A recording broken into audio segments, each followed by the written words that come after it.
Paglagda ng Pangulo sa Create More Act, tiyak na makakapagpasigla umano sa ekonomiya ng bansa. Brigada Ann Cortez, ibrigada mo! Brigada! Live report! Kumpiyansa si Senate Committee on Ways and Means Chairperson Senator Win Gatchalian na mas magkakaroon ng maayos na employment opportunities ang bawat Pilipino sa ginawang paglagda ng Pangulo sa Create More Act. Pagpapaliwanag niya, kung mahihimo kasi ang mga investors na mamuhunan sa bansa ay darami ang trabaho at mas magkakaroon ng malakas na domestic consumption na siyang magpapalagon ng ekonomiya.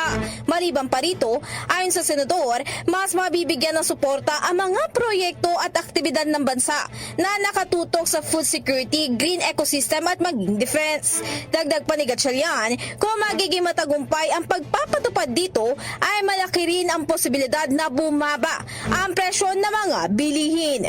In the heart of changing lives, ito si Brigada Ann Cortez ng 105.1 Brigada News FM Manila, The Music News Authority. Bagong Brigada Balita Nationwide.